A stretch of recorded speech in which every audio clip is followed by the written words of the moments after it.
আলাইকুম। তো আমি গত ২ দিন এইচএসসির আইসিটির ৫ অধ্যায়ের অ্যালগরিদম ও ফ্লোচার্ট করিয়েছিলাম। ২ টি করিয়েছিলাম। একটা হলো ২ টি সংখ্যার যোগফল নির্ণয়ের, আর একটা হলো হচ্ছে ৩ টি সংখ্যার গড় নির্ণয়ের। আর আজকে আমরা শিখবো নতুন আরেকটা। নতুনটা কি? তিন ত্রিভুজের ত্রিভুজের ক্ষেত্রফল নির্ণয়। ক্ষেত্রফল নির্ণয়।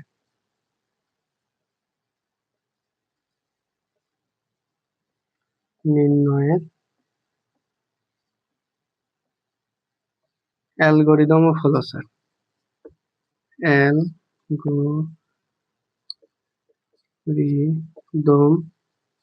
ও ফ্লোচার্ট।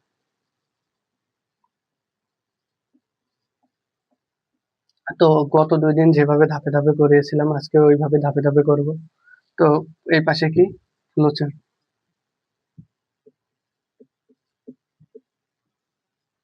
এই পাশে কি? অ্যালগরিদম।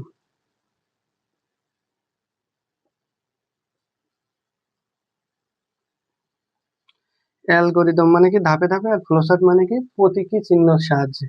তো প্রথমে ফ্লোচার্টের ক্ষেত্রে ডিম্বাকৃতি একটা চিত্র, এরপরে শুরু মানে স্টার্ট। এরপরে এই পাশে কি হবে? ধাপ ১ শুরু করি। শুরু করি। ধাপ ২ এখানে আগের দুটো যেমন করেছিলাম যে কোনো মান দেয়া ছিল না, কোনো কিছু দেয়া ছিল না, আমরা ধরে নিয়েছিলাম। তো এই ক্ষেত্রে ত্রিভুজের ক্ষেত্রফল নির্ণয়ের ক্ষেত্রে কি জানি? হাফ ইন্টু ভূমি গুণ উচ্চতা। এই ভূমিরে ধরবো আমরা এক্স আর উচ্চতারে ধরবো এইচ। তাহলে এখানে আমাদের ইনপুট করার ক্ষেত্রে দুটি ইনপুট করতে হবে, যে কোন দুটি আমরা ব্যবহার করব। এই ইনপুট তাহলে কি হচ্ছে? ইনপুটের চিহ্ন কি? সামান্তরিক। সামান্তরিক কিন্তু এটা ইনপুট এক্স আর এইচ। এক্স আর এইচ। এরপরে এইটা লিখলাম, এটা সেম এই পাশেই লিখবো, যে ত্রিভুজের বাংলা এই পাশে লিখবো শুধু। ত্রিভুজের ভূমি ছোট করে এখানে লিখে দেবো এক্স, আর উচ্চতা ব্র্যাকেটে লিখে দেবো এইচ। ইনপুট করি। ইনপুট করি। এরপরে আমরা ইনপুট করলাম, প্রথমে শুরু করলাম, তারপরে ইনপুট করলাম। এরপরে আমাদের কাজ কি? প্রক্রিয়াকরণ। তো প্রক্রিয়াকরণ চিত্র কেমন? প্রক্রিয়াকরণের চিত্র হচ্ছে আয়তক্ষেত্র। আয়তক্ষেত্র এখানে আঁকালাম। ক্ষেত্রফল মানে কি? ক্ষেত্রফল মানে এরিয়া। আর আমরা শিখলাম কি? ত্রিভুজের ক্ষেত্রফল হাফ ইন্টু ভূমি গুণ উচ্চতা।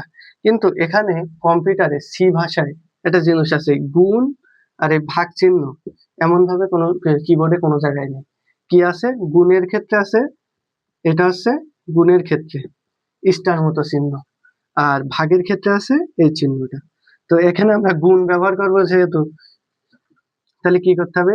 এক্স স্টার মতো দিয়ে এইচ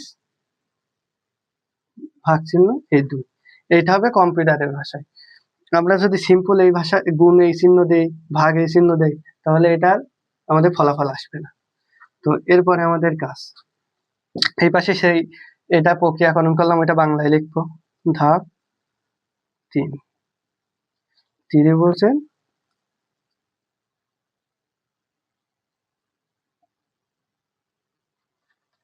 ত্রিভুজের ক্ষেত্রফল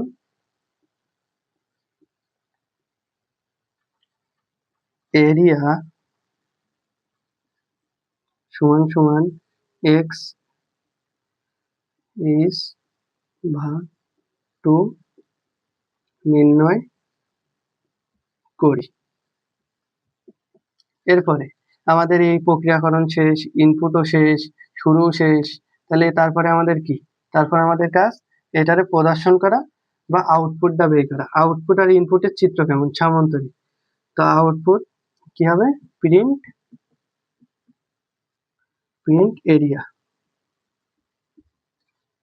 এরপর কাজ কি আমাদের?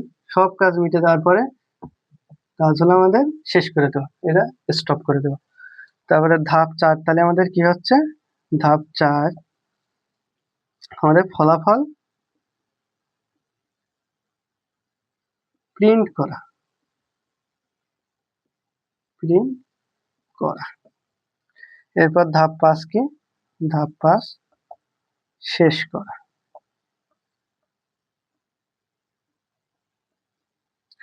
তো এইভাবে যদি এটা কিন্তু আমাদের খুবই একটা এখানে নতুন একটা শিকার আছে যে গুণ চিহ্ন আমাদের কিবোর্ডে থাকে না, সেখানে সি ভাষায় আমাদের গুণ চিহ্ন দিতে গেলে কেমন দিতে হয়, স্টার মতো। আর ভাগের ক্ষেত্রে দিতে হয় এই চিহ্নটা, ভাগ, এই যে ভাগ, এই চিহ্নটা দিলে উত্তর আসবে না, পুরা সেই চিহ্নটা দিলে উত্তর আসবে না। তো আমরা এই দুটো জিনিস আজকে শিখলাম। আর ত্রিভুজের ক্ষেত্রফল নির্ণয়ে যদি অ্যালগরিদম ফ্লোচার্ট চাই, গ নাই ঘ থাকে, তখন আমরা সেম এইভাবে বের করে দেবো। 3 নাই 4 মার্কের জন্য 3, 4 ইনশাল্লাহ পেয়ে যাবো আমরা। তো ইনশাল্লাহ আগামী দিন এর আরেকটা ক্লাস আসবে, আরেকটা নতুন কিছু নিয়ে। আজকে এই পর্যন্ত। ক্লাসটা যদি ভালো লাগে সবাই লাইক ফলো করবে। আল্লাহ হাফেজ।